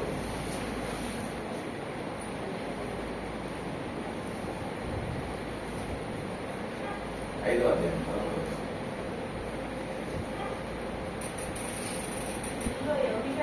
మీలో ఎవరికైనాను శ్రమ కలిగిన అతడు ఏం చేయాలట? ప్రార్థన చేయాలి. ఎవరికైనా సంతోషం కలిగిన అతడు కీర్తనలు పాడవాలి. దేవునికి మహిమ కలుగుగాక. శ్రమ కలిగితే ఏం చేయాలట? ప్రార్థన. సంతోషం కలిగితే పాటలు పాడాలి. శ్రమ కలిగితే ప్రార్థన, సంతోషం కలిగితే పాటలు పాడాలి. ఎంతమంది మనం పాటలు పాడగలం? ఎంతమంది పాటలు పాడగలం? గంటసేపు ప్రార్థన చేయాలన్న కదా. గంటసేపు ప్రార్థన ఎట్లా చేయాలి అని అంటే, మనకు ఉన్నటువంటి వ్యూ ఒక 5 పాయింట్లు రాసి పెట్టుకోవాలంటే 5 పాయింట్లు, ఒక 5 ఫింగర్స్ 5 పాయింట్లు రాసి పెట్టుకోవాలి. ఆ 5 పాయింట్లు ముందర పెట్టుకొని ఏ పాట దానికి సూటబుల్ అవుతుందో ఒకసారి ఆలోచించు. దాన్ని కూడా రాసి పెట్టుకోరు. ఆ పాటను కూడా రాసి పెట్టుకొని కళ్ళు తెరిచే చదువుది, కళ్ళు తెరిచే పాడు, ఆ పాటను పాడు. మీరు ఒంటరి ఉండండి, ఖచ్చితంగా ఒంటరిగా గదిలో తలపేసుకొని ఒంటరిగా ఉండండి. ఆ పాట పాడండి. పాట పాడినప్పుడు మన లోపలికి ఏమవుతుందంటే, మనకు తెలియకనే ఒక సంతోషం అనేది వచ్చింది. మనకు తెలియకనే మనం దేవునితో గడుపుతా ఉంటాం. అయ్యో, ఎబ్రిల్ రాసిన పత్రికలో 11వ అధ్యాయంలో మనం చూసినట్లయితే వాళ్ళు ఎన్ని రకాలుగా వాళ్ళు శ్రమలను అనుభవించి ఉన్నారు, వాళ్ళు ఎన్ని రకాలుగా ఆశీర్వాదాలు పొందుతున్నారు మనం చూస్తాం కదా. ఇవన్నీ మనం గుర్తు చేసుకోవచ్చు. ఒక పాటను తీసుకుంటే యెహోవా నీ నామం ఎంతో బలమైన పాట తీసుకొని మనం పాడుకుంటుంటే కొద్దిసేపటి తర్వాత మన అంశాన్ని అక్కడికి ఎక్కియచ్చు. ఇప్పుడు మాస్టర్ ఏం చెప్తారంటే, బాబు 2+2 4 3+3 6. ఇప్పుడు షాపు పోతారు. 12+12 అనగానే ఏం చెప్తాం? 24. నేను స్కూల్ వేస్తా అంటావా? మా సార్ని అడిగేస్తా అంటావా? మాస్టర్ ఏం నేర్పించాడు? 2+2 4 3+3 6 అన్నాడు. షాప్ ఆయన ఏమడిగాడు? 12+12. అది చూసిన మాస్టర్ నేర్పించింది ఏంటి అని అంటే ఎగ్జాంపుల్. మనం అక్కడ ఏం చేసినాం అంటే అప్లై చేసినాం అంతే. అక్కడ అప్లై చేసినాం. మనము ప్రార్థనలో మోషేను ప్రార్థించగా మన్నాను కురిపించింది, నేను ప్రార్థిస్తే కురిపించవా ప్రభువా, నాకు ఆహారం ఇవ్వవా ప్రభువా, నా అవసరం తీర్చవా ప్రభువా, నా కిరాయి కట్టవా ప్రభువా, నాకు పని ఇవ్వవా ప్రభువా. వాళ్ళందరూ మనలాంటి మనుషులే అని చెప్పి వాక్యం సెలవిస్తా ఉన్నది కదా. ఏలియా మన వంటి సాధారణమైన మనుషుడేనట. దానియేలు మన వంటి సాధారణమైన మనుషుడు కాదా? సింహాలను బంధించలేదా?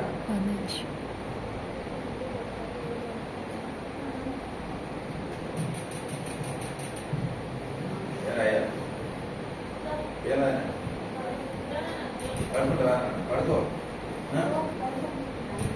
ఇక మీ అమ్మకి ఇక్కడ ఉండదు మనసు అంత నీ మీద వాడు వండుకోక బయట స్కిట్ ఏమవుతాడు ఆ కథ ఏందో అని చెప్పి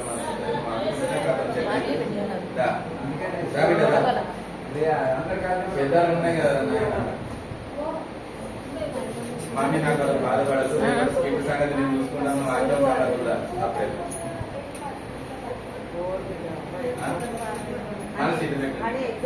మోషే ప్రార్థించగా మన్నాను కురిపించింది కదా ప్రభా, నేను ప్రార్థించగా నాకు సాయం చేసేవాళ్ళంటే చేయడా? మోషేని బాగా ప్రేమించిండా ప్రభు? మోషే కొరకు ప్రాణం పెట్టిండా? నీ కొరకు నా కొరకు పెట్టిండా ప్రాణం? ఒకసారి ఆలోచించండి.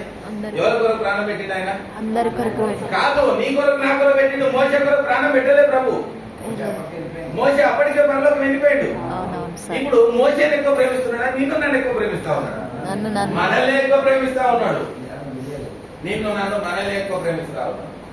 కనుక ఆయన మన కొరకు ప్రాణం, మోషే కొరకు కాదు. మోషే నచ్చిండు, మోషేతో మాట్లాడాడు, మోషేను ప్రవక్తగా నిలబెట్టి ఆయన బలపరిచిన దేవుడు నిన్ను నన్ను ప్రేమిస్తున్నాడు కనుక మనల్ని ఖచ్చితంగా మన అవసరాలు దాటించగలడు. ఇప్పుడు మనకు ఉన్నటువంటి గొప్ప 5 అవసరాలు ఏంటి? ఒకవేళ ఉద్యోగం చేస్తున్నాం, సాధారణమైన ఉద్యోగం, సాధారణమైన ఒక చిన్న వ్యాపారం చేసుకుంటా ఉన్నాం, ఏదైనా పర్వాలేదు. ఈ 5లో ఫస్ట్ మనం ఏం పెడతామనంటే, అయ్యా 5వ తారీఖు మన రేపు కిరాయి అడుగుతాయా, వ్యాపారం నడుపుకోలేదు, ఆ పైసలు క్రియేట్ అయ్యా నేను చేయాలంటావు, మన సాయం చేస్తాం. ఒక గంట సేపు దేవుడి యొక్క మనం విచారణ చేస్తే దేవుడు ఆన్సర్ ఇవ్వకపోతే నన్ను అడగండి. మనం దేవుడికి సమయం ఇస్తేనే కనుక మన ప్రార్థనలో మనకు జయం లేదు కనుక మన జీవితంలో జీవితం కనబడుతుంది. మనల్ని ఎవరో ఇబ్బంది పెడతా ఉన్నారు. 2, ఆఫీస్ లో మనల్ని ఎవరో ఇబ్బంది పెడతా ఉన్నారు. మనం ఉన్న స్థలంలో మన మీద ఎవరో ఈర్ష్యపడతా ఉన్నారు. వాళ్ళని గురించి దేవుడికి ఎందుకు అప్పగించకూడదు? 2,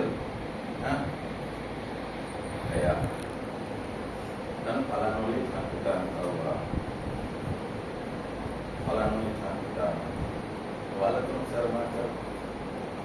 యాకోబు గురించి లాభాలతో మాట్లాడలేదా? నువ్వు మాట్లాడకపోతే లాభాలు వచ్చేతోనే యాకోబును ఆయన కుటుంబాన్ని మొత్తం సర్వనాశనం చేస్తుంది కదా. నువ్వు నా గురించి ఆయనతో మాట్లాడు. నువ్వు నన్ను దేవుడి దైన మనుషుల దైన బద్దీలు అన్నావు కదా, నాకెందుకు మాట్లాడు? నా గురించి మాట్లాడు, నాకు సమాధానం దయచు. అబ్రాహాము తన భార్య అని చెప్పుకోవడానికి భయపడ్డాడు. ఆయన నా చెల్లి అని చెప్పుకున్నాడు 60 ఏళ్ళ వయసులో. అంటే ఒక్కసారి అర్థం చేసుకోండి, రాజు చేతులకి ఎవరు వినిపించగలరు? ఈ దేవుడు ఆయనతో మాట్లాడి పర్వతనే బిడ్డాను ఆయన భార్య ఆమెను ముట్టిన సచ్చింది అన్నాడు. మొత్తం పశువులతో సహా పక్షులతో సహా అన్నిటి గర్భములు మూసేసిండు దేవుడు. అబ్రాహాము చేసిన పని ఏంటి? ఆయన ప్రార్థన అంటే భయపడి నా చెల్లి అని చెప్పుకున్నాడు భార్య, కానీ ఇక్కడ ప్రార్థన చేస్తాము. ప్రార్థన తప్పకుండా మీకున్నటువంటి సమస్య ఏదైనా కూడా 2వదిగా పెట్టుకోండి. ఈ విషయాన్ని దేవుడికి అప్పగించండి. మీ శత్రువు మీద దేవుడి కొరకు దేవుడికి అప్పగించండి. అప్పగిస్తే కదా దేవుడి కార్యం మనం చూడగలం. రాసి పెట్టుకోవాలా. 1, 2, 3 స్కూల్ ఫీజులు కట్టకపోతే ప్రభువా స్కూళ్ళకి పిల్లల్ని ఎట్లా పోతారు? తండ్రి వల్ల మంచి పరిస్థితి పాడైతుంది, ఆయన సహాయం చేసేవాళ్ళు. రాసి పెట్టుకొని అడుగుదాం. 4 మన కుటుంబం మంచి ఆరోగ్యంగా ఉంది. 5 మన జీవితంలో ఉన్నతమైన స్థితికి ఎదగడం మనకు ఖచ్చితంగా అనిపిస్తుంది. మన పొరుగు వారు వాళ్ళు దేవునిలో లేని వారై ఉండొచ్చు, కానీ వాళ్ళు మనకంటే ఎక్కువ ఆశీర్వదింపబడవచ్చు. మనకున్న వాటికంటే పెద్ద కార్లు ఉండొచ్చు, మనకున్న వాటికంటే పెద్ద బిల్డింగ్స్ ఉండొచ్చు, మనకున్న వాటికంటే ఎక్కువగా ఉండొచ్చు. అయితే వాళ్ళకు ఉన్నదని ఈర్షపడు కాదు, కానీ మన లోపల ఫీలింగ్ ఉంటుంది. ఎందుకనంటే నేను అదే పని చేస్తాను కదా ప్రభు, నేను ఎందుకు ఆశీర్వదింపబడలేదు? నన్ను ఆశీర్వదించావా? అరచుపిల్ల కాకుండా ఆహారం ఇస్తా అంటున్నాం. అడవిలో నుంచి ఇంకా పిల్లలని ఇస్తా అంటున్నాం వేళ్ళకు. మరి నన్ను ఎందుకు ఆశీర్వదించావు? వాళ్ళు కూడా నీ పిల్లలే, నేను కూడా నీ పిల్లలే. వాళ్ళకి ఎందుకు అంతగా ఉన్నది, నాకు ఎందుకు లేదు ప్రభావ? నా ఈ అవసరతను తీర్చింది కాబట్టి నాకు ఎలా సాక్షిగా ఉంటావు ప్రభావ? నేను ఎలా యేసుప్రభు గొప్పడని చెప్పగలుగుతాను? నన్ను దేవుడు ఏ విధంగా తీర్చిందని నేను చెప్పగలుగుతాను ప్రభావ? నేను ఏ విధంగా కనబడగలుగుతాను ప్రభావ అని చెప్పి ఒక 5 పాయింట్లు పెట్టుకోండి. ఈ యొక్క నెల రోజులు ఈ విధంగా ప్రయత్నం చేయండి. గంట సేపు అంతే, గంటే అలారం పెట్టుకోండి. ఎగ్జాక్ట్ గంట అలారం పెట్టుకోవాలి. అలారం మోగంగానే ప్రార్థన పక్క పెట్టి మీ మనలో మీరు వేసుకోవాలి. అది మీరు రాత్రి ప్రార్థన చేస్తారా, ఉదయం ప్రార్థన చేస్తారా, మధ్యాహ్నం చేస్తారా, అది మీ ఇష్టం. దీన్ని డివైడ్ చేసి మాత్రం చేస్తామని అనుకుంటున్నాం. ఒక మనము వెసులుబాటు తీసుకున్నాం కదా, ఇంకో వెసులుబాటు చేద్దాం. పొద్దున 10 నిమిషాలు చేద్దాం. ఆఫీస్లో లంచ్ వల్ల ఒక అర్ధగంట చేద్దాం. మళ్ళా సాయంత్రం పండుకునేటప్పుడు చేద్దాం. ఏదో ఒకటి పెట్టుకోరు, ఒక గంట సేపు అంటే గంట సేపు శ్రేష్టమైన సమయాన్ని దేవునికి ఇవ్వండి. అంతే, శ్రేష్టమైన సమయాన్ని దేవునికి ఇవ్వండి. దీని గురించి పరిశుద్ధ గ్రంథం ఏం చదువుతాను? విలాప వాక్యం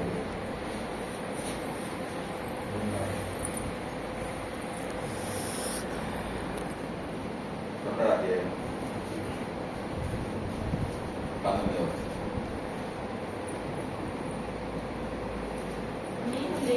నీవు లేచి రేయి మొదటి జామున మొరపెట్టుము. నీళ్లు కుమ్మరించున్నట్లు ప్రభు సన్నిధిని నీ హృదయమును కుమ్మరించును. నీ పసిపిల్లల ప్రాణం కొరకు నీ చేతులను ఆయన తగ్గదు. సరిపోతుందా? Thank you. నేను చెప్పాలనుకున్నది ఇది. శ్రేష్టమైన సమయంలో ఏం చేయాలో ఇక్కడ మనం చెప్తాము. నీ పసిపిల్లల ప్రాణం కొరకు నీ చేతులను ఆయన తగ్గదు. ఎంత ఎదిగినా కూడా మన పిల్లలు మనకు అమలు ఎవరికైనా వాళ్ళు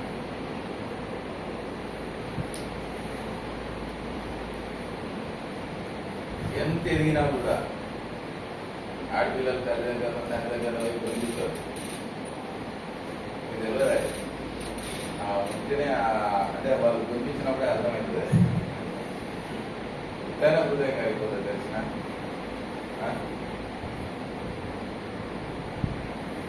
మీ పసిపిల్లల కొరకు రేయి మొదటి గ్రామాన్ని చేసేది అంటారు. పసిపిల్లలే కావాలి, అందరి కొరకు రేయి మొదటి గ్రామం దేవుని వైపు చేసేస్తారు. అందరికీ 24 గంటలండి. అమ్మాయికి అవి ఉన్నాయి, మనకి అవి. మీకు ఇంకొక విషయం చెప్పానా? నిజంగా చెప్పాలంటే మనమే చాలా లక్కీ ఫెలోస్. ఒక్కసారి ఆలోచన చేద్దాం. ఎక్కడికి పోదామని అంటే కడు బీదల దగ్గర పోదాం. కడు బీదల దగ్గర పోతే వాళ్ళ పరిస్థితి ఏంటి? ఆహారం లేక చాలా ఇబ్బంది, వస్త్రం లేక చాలా ఇబ్బంది కదా. కడు ధనవంతుల దగ్గరికి పోదాం. అక్కడ ఏమిటో తెలుసిన అన్ని ఉన్నాయి కాబట్టి పెద్ద కథ ఉన్నదన్నా. 50 ఎకరాలు నాయే, వెనుకున్నది నాదే, ముందరున్నది నాదే, నేను జ్యేష్ఠంగా ముందున్నది రావాలి. ఎవరికి ఎవరికి పడది. భార్య భర్త కూడా పడదు. ఎందుకు పడదు అని అంటే భార్య 50% ఉంటుంది, భర్త ఎవరి పక్షం ఉంటాడు, ఏసావు పక్షం ఉంటాడు. ఆయన దుఃఖ దినాలని ఆశపడతాడు, ఏమో అక్కడికి పోయి అమ్మగారి ఇంటి కాడ ఉంటాడు బిడ్డ అని చెప్తుంది. ఇది అర్థం చేసుకోవాలి. అప్పుడేముంటది? భార్య భర్త కూడా ఇద్దరికి సమాధానం లేదు. బాగా ధనవంతులు ఉంటాయి, ఇంకా దగ్గర కథలే. ఒకసారి అడ్వకేట్స్ కాలేదు అంటే అన్ని పొద్దున ఖర్చు చూడదు, అన్ని దుఃఖ కంపంలో బ్రహ్మాండంగా అనిపిస్తే రాత్రి వచ్చి ఎన్ని కొమ్మలలో లైట్ ఉన్నాయి, ఎన్ని ఇళ్ళ లైట్లు వెలుగుతానే మీకు తెలుస్తుంది.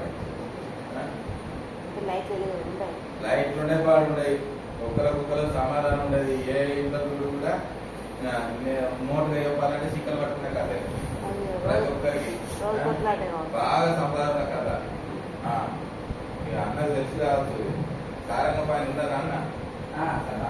మనం అప్పుడు ముందుగా పై చేసుకోవాలి కానీ చేద్దాం బట్టలుగా. సారంగ పైన కథ ఏందని అనుకుంటాను. సారంగ పైనకు ఒక కొడుకు ఒక బిడ్డ, ఒక కొడుకు ఒక బిడ్డ. సారంగ పైన డాక్టర్కు ఒక కొడుకు ఒక బిడ్డ. సారంగ పైన ఇల్లు ఎక్కడ ఉంటుందని ఇప్పుడు భద్రు అన్న వాళ్ళకి భద్రన్న వాళ్ళ ఇంటి ఆపోజిట్ ఈ రవి వాళ్ళ వీళ్ళు ఉన్నాయి కదా మాస్టర్ వాళ్ళు అట్లా ఒక అపార్ట్మెంట్ ఉంటుంది. ఆ అపార్ట్మెంట్ లో కొడుకుంటాడు, కొడుకు కోడలు కిరాయి ఉంటాడు. పక్క పార్టీ మళ్ళీ ఒక ఫ్లాట్ లో బిడ్డ కిరాయి ఉంటాడు. అప్పుడు మా అపార్ట్మెంట్ కిరాయి ఉంటుంది. ఆయన భార్య ఆయన పడదు. ఇల్లు చుట్టూ సూపర్ తెల్లగా పడుతుంది. కానీ వాళ్ళ లోపల అన్ని కుట్రలు తంత్రాలే. వాళ్ళ కిరాయి కట్టేటోళ్ళు ఎవరనుకుంటారో వాళ్ళు కట్టారు. దాని కొరకు కిరాయి కట్టడానికి ఒక పని మనిషి ఉన్నారు, వాళ్ళ కట్టాలి. మీరు అర్థం చేసుకోలేదు. డబ్బు బాగున్నది అంటే సుఖం ఉండాలని అనుకుంటారా? లేదు, మనకే చాలా సంతోషంగా ఉంది. హల్లెలూయా. కొన్నిటికి అడ్జస్ట్ అవుతాం కావచ్చు, అర్థం చేసుకుంటాం కావచ్చు, కాంప్రమైజ్ అవుతాం కావచ్చు. ఎట్ ద సేమ్ టైం ఏంటి అంటే మన లోపల ఒక ప్రేమ ఉంటుంది. పూర్తిగా లేని స్థితి కాదు, బాగా ఉన్న స్థితి కాదు. ఉన్న స్థితిలో నెమ్మది లేదు, లేని స్థితిలో సంతోషం లేదు. మన దగ్గర అన్ని రకాలుగా ఉంది. నేను నిన్న ఒక మాట విన్నా, ఒక అడ్వకేట్ చెప్పినటువంటి మాట విన్నా. ఆ మాట చెప్పాను అడ్వకేట్ ఏమన్నా అంటే మనం ఎప్పుడు సుఖంగా ఉండడానికి ప్రయత్నం చేస్తామట. ఏంటి? ఎప్పుడు సుఖంగా ఉండడానికి ప్రయత్నం చేస్తాం. అబ్బా నా జీవితంలో నెమ్మదే లేదు అని అనుకుంటామట. ఇట్లా ఎవరికి అనిపిస్తే చెప్పు, అనిపిస్తుంది అందరూ ఒకసారి చేయలేరు. నా జీవితంలో నెమ్మదే లేదు అని అనిపిస్తుందట. ఎప్పుడు చూడు కష్టమే, ఎప్పుడు చూడు కష్టమే అనిపిస్తుంది. ఆయన ఏం చెప్పింది అంటే మనము ఎప్పుడైతే ఎక్కువ కష్టాలను లాంగ్ టైం మోస్తామో, శ్రమలను మోస్తామో, ఆ మధ్యలో వచ్చేటువంటి గ్యాప్ ఉంటుంది కదా, దాంట్లో సంతోషాన్ని మోస్తాం. ఆ సంతోషం అనేది మనకు లేదు, దాన్ని మనం గుర్తుపట్టుకోలేదు అని అంటే మనకేమనిపిస్తానంటే మనకున్న సంతోషము శ్రమగా మనకు అనిపిస్తూ ఉంటుంది. మనకున్న సంతోషము శ్రమగా మనకు అనిపిస్తూ ఉంటుంది. నిజాన్ని చెప్పాలంటే కొంతసేపే సంతోషం. ఎంతమంది డ్యూటీ మానేసి ఇంటికి అంటే సంతోషం ఉంటుందా? అందరూ అనుకుంటారు, అందరూ అనుకుంటారు డ్యూటీ మానేసి ఇంటికి అంటే సంతోషం ఉంటుందా? 2 రోజులు ఏమనిపిస్తేనా గొంపలు కన్నా డ్యూటీ మీద నయం ఇట్లా అనిపిస్తుంది. ఇట్లా అంటే ఆఫీస్ పోతా అంటే ఇట్లా అనిపిస్తుంది. గొంపలు కంటే ఆఫీస్ మీద నయం ఉన్నదని ప్రతి ఒక్కరికి ఫీలింగ్ ఉంటుంది. ఏంటి? సుఖం అనేది కొంచెం సేపు దొరుకుతుంది, దాని కష్టం అనేది ఎక్కువసేపు ఉంటేనే దాని విలువ. నిజంగా దేవుని వాక్యం మనకి ఏం చెప్తా ఉన్నది?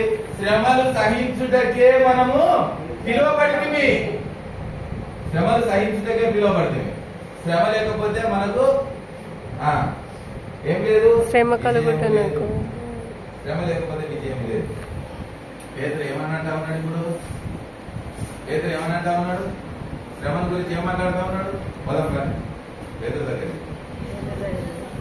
మీకు ఏదో ఇంత సంభవించినట్లు ఫీల్ కాకుండా పేతురు చెప్తా ఉన్నటువంటి మాట. అగ్ని వంటి మహాశ్రమం గురించి మీకు ఏదో ఇంత సంభవించినట్లు ఆశ్చర్యపడకుడి. క్రీస్తు మహిమ బయలుపరచబడినప్పుడు మీరు మహానందంతో సంతోషించే నిమిత్తము క్రీస్తు శ్రమలలో మీరు పాలివారయ్యున్నట్లుగా సంతోషిస్తారు. క్రీస్తు శ్రమలలో పాలివారయ్యున్నట్లుగా సంతోషించండి. నిజంగా యేసు ప్రభువు శ్రమ పడకుండా పరలోక రాజ్యానికి వెళ్ళింది. ఆయన శ్రమ పడకుండానే, ఆయన రక్తం కార్చకుండానే, ఆయన శిల్వమానికి ఎక్కకుండానే, ఆయన ఏదో వచ్చిన కార్యం ముగించుకొని వెళ్ళిపోయినా అన్నంతగా వెళ్ళిపోయాడు. ఆయన మహాశ్రమను అనుభవించి క్రైస్తవులమైన మనం మహాశ్రమలను అనుభవించిన తర్వాతనే పరలోక రాజ్యాన్ని పిలుస్తున్నాం.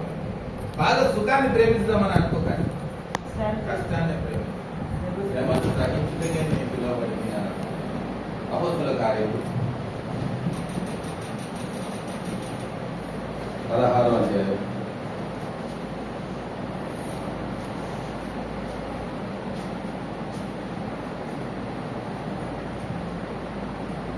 19వ వచనం. ఆమె యజమానులు తమ లాభ సాధనము పోయనని చూసి పౌలు శీలను పట్టుకొని గ్రామపు చావిడిలోనికి అధికారుల యొద్దకు ఈడ్చుకొని పోయింది. అంతటా న్యాయాధిపతుల యొద్దకు వారిని తీసుకొని వచ్చి, ఈ మనుషులు యూదులయ్యుండి రోమీయులైన మనకు అంగీకరించుటకైనను చేయుటకైనను కూడని ఆచారములు ప్రచురించుతూ మన పట్టణమును గలిబిలి చేస్తున్నారు. అప్పుడు జనసమూహము వారి మీదికి దొంగిగా వచ్చాను. న్యాయాధిపతులు వారి వస్త్రములను లాగివేసి వారిని బెత్తములతో కొట్టవలెనని ఆజ్ఞాపించి వారు చాలా దెబ్బలు కొట్టి వారిని చెరసాలలో భద్రంగా కనిపెట్టవలనని చెరసాల నాయకుడికి ఆజ్ఞాపించాడు. అతడు అట్టి ఆజ్ఞలు పొంది వారిని లోపలి చెరసాలలోకి తోసి వారి కాళ్ళకు బొండ వేసి దిగించాడు. అయితే మధ్యరాత్రి వేళ పౌలు శీలలో దేవునికి ప్రార్థించుతూ కీర్తనలు పాడుతుండేది.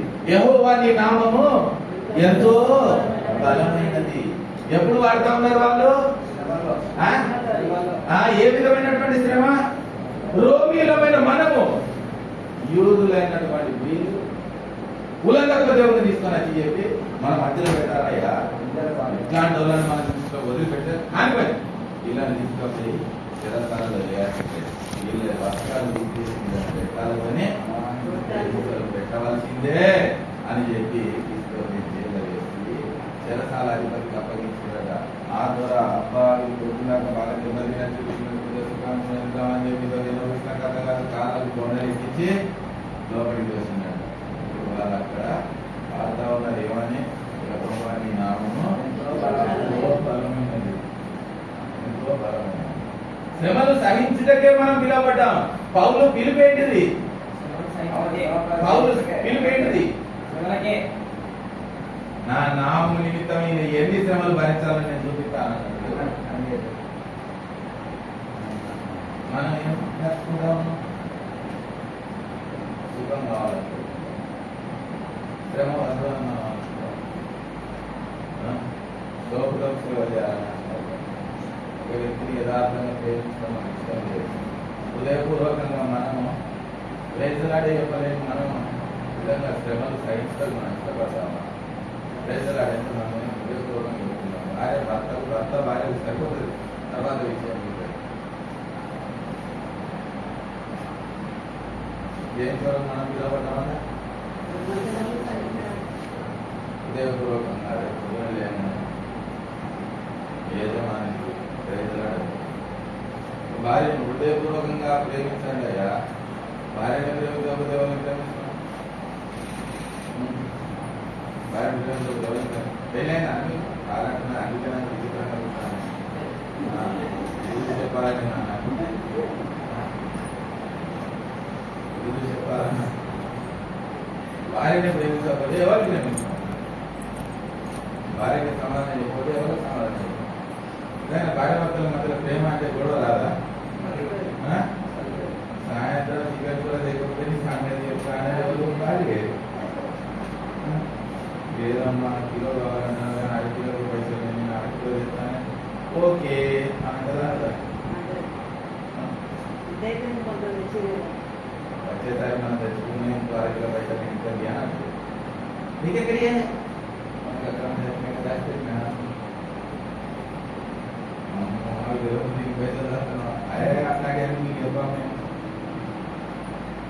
ఒక్క ప్రేజల అర్థం ఎందుకు అనలేదు అనుకుంటారు? చాలా పర్లేదు. నేను ఇష్టపడి పెళ్లి చేసుకోలేదు. నా యథార్థమైన విషయం చెప్పాను. నేను ఇష్టపడి పెళ్లి చేసుకోలేదు. అసలు నా వెళ్ళి ఎదుర్కోవాలని నేను ఎన్నో ప్రయత్నం చేస్తున్నాను. ఆయన కూడా తప్పలేదు నాకు పెళ్లి. పెళ్లి ఎత్తుకోవాలని ఎన్నో ప్రయత్నం చేసిన. మా వారి నేను చెప్తాను తెలుసు. అప్పుడు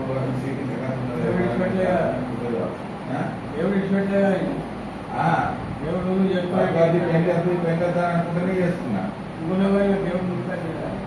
ఇష్టం లేదు. నా ఎంగేజ్మెంట్ ఫోటో చూస్తే మీరు ఆశ్చర్యపోతారు. ఈ 2020లో ఇట్లాంటి కథలు ఉన్నాయని చెప్పి వాస్తవం అమ్మవారు వాళ్ళ అమ్మమ్మ అంటది ఒక్కసారి నవ్వుతలేదు, నువ్వు నవ్వుతలేవు, ఆయన నవ్వుతలేవు. నాకు ఎక్కడ పెళ్లి ఎత్తుకోవాలని అదే మొత్తం. సరే పెట్టుకు పెళ్లి అయిపోయింది. అయిపోయిన తర్వాత దైవజనుడు అక్కడ ఒక మాట ఏంటంటే మీ ఇద్దరి మధ్యలో ఉంటే యేసు ప్రభు తప్ప ఇంకొక వ్యక్తే ఉండదండి. యేసు ప్రభు తప్ప ఇంకొకరు ఉండనే ఉండదు అని అన్నాడు. అంతేగా ఆ మాట నా లోపలికి ఎక్కడికో వెళ్ళిపోయింది.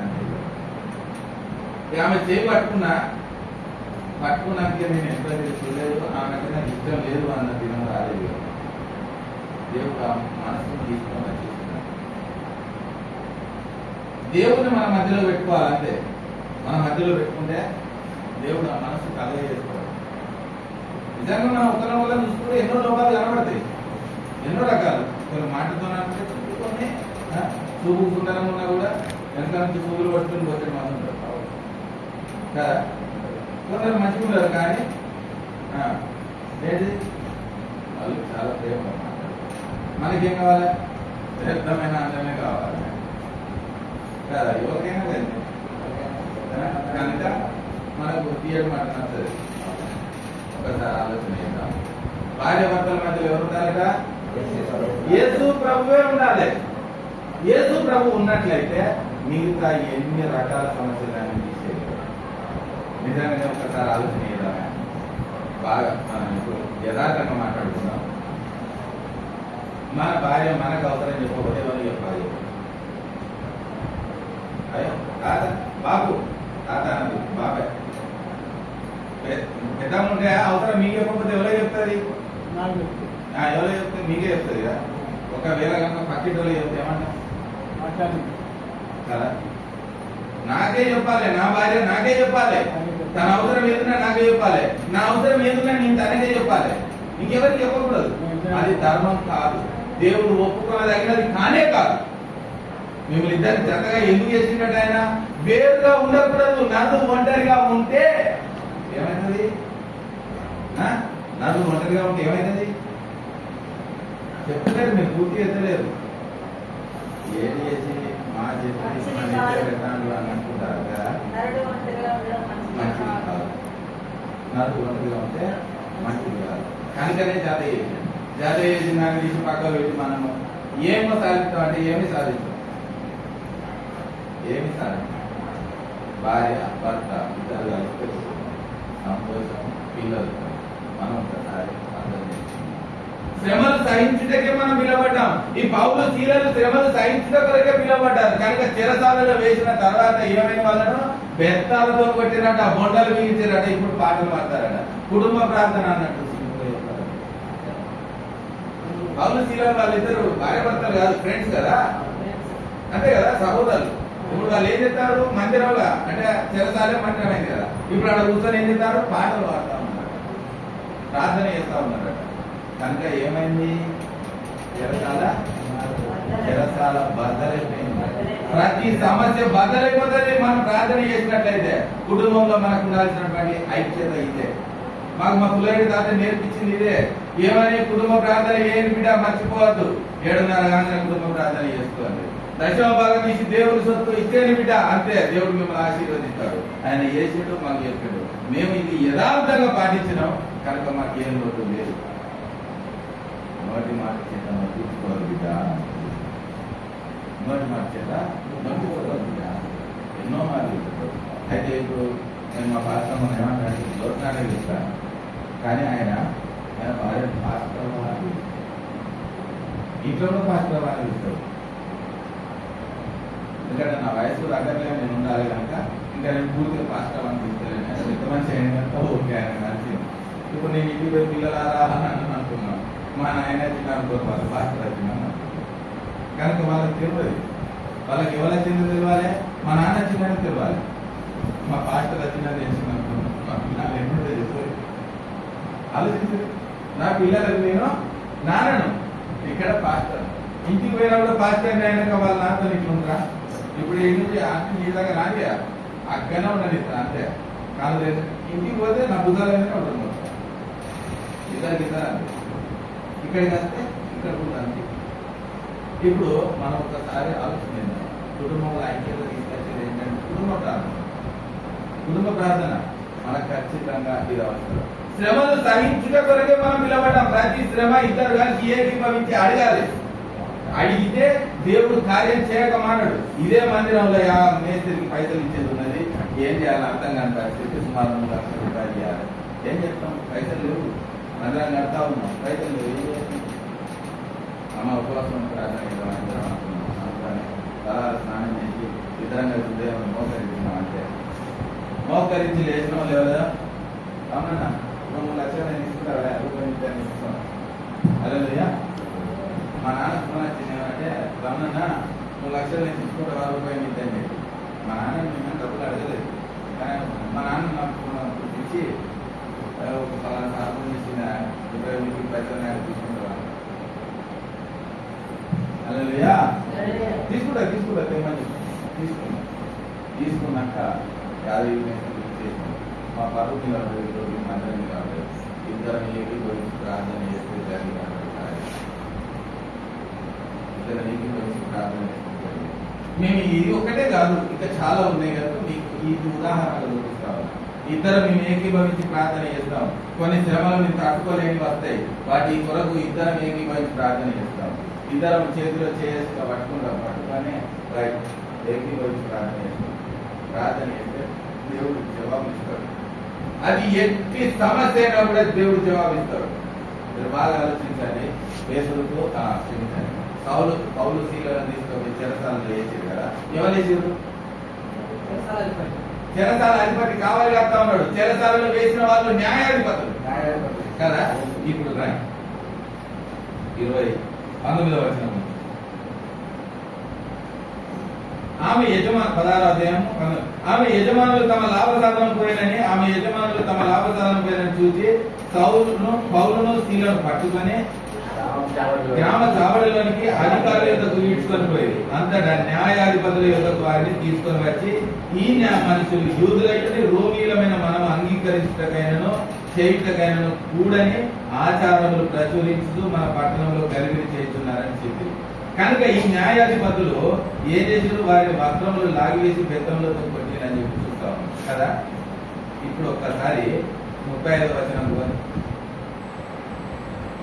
ఉదయమైనప్పుడు ఆ న్యాయాధిపతులు ఆ మనుషులను విడుదల చేయమని చెప్పుటకు బంటులను పంపింది.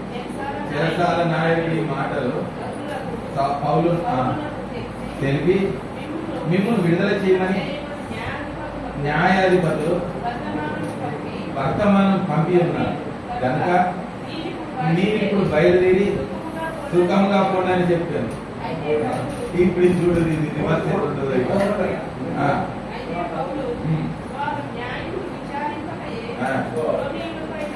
రోమీలమైన మమ్మును బహిరంగంగా కొట్టించి చెరసాలలో వేయించి రాశాను కదా.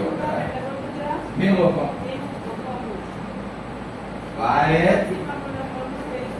మామూలు వెలుపలికి తీసుకొని పోవాలని చెప్పాను. ఆ బంటులు ఈ మాటలు న్యాయాధిపతులకు తెలుపగా వీరు రోమీయులని వారు విని భయపడి వచ్చి వారిని బతిమాలుకొని వెలుపలికి. హల్లెలూయా. ఇక్కడికి వద్దామని శ్రమలు సహించుటకే మనం పిలవడ్డాం కదా. ఏ న్యాయాధిపతి అయితే అవమానించిండో ఆ న్యాయాధిపతి ఇప్పుడు ఏం చేస్తా ఉన్నాడు? రోమీలని తెలంగానే ఈ ఎక్కడ చెప్పాలంటే ఐరన్ వాటర్ లాగా మీరు అర్థం చేసుకోవాలి.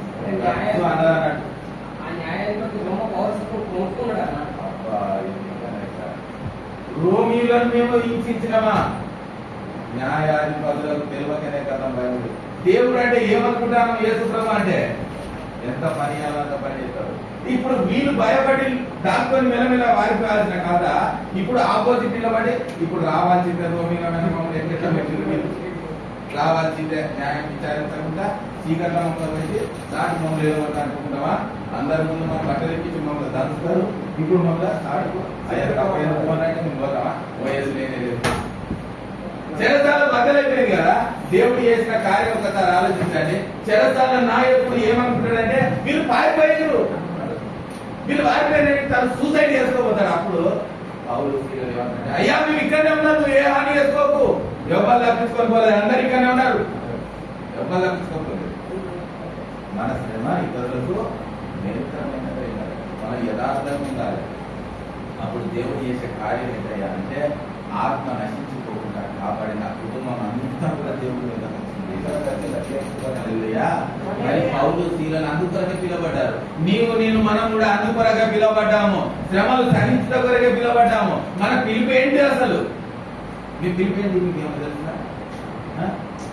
మీ పిలుపు మీకు కన్ఫర్మ్ అయిందా? నువ్వు సంఘానికి సాక్ష్యం అని చెప్పాడు కదా, నీ పిలుపు అదే కదా. నీ పిలుపు ఏంటిది? నా పిలుపు ఏంటిది? నువ్వు రాజు బిడ్డ మంచి పరిచయం బిల్డింగ్ తెలుగుగా ఉన్నది. నా దుఃఖ దినం నాడు ప్రభు నాకు వచ్చి చెప్పినటువంటి మాట. మన పిలుపుది ఆ పిలుపు తగ్గట్టుగా మనం ఉంటా ఉన్నా పిలుపు మనం కంపం చేసుకోవాలి. పిలుపు తగ్గట్టుగా మనం ఉండాలి. శ్రమలు సహించుకోవడానికి మనం శ్రమ లేదు శ్రమ వద్దు అని అనుకుంటే రోజు చక్కెర తినుకుంటుండండి. ఎంతకాలం తినుకుంటుంది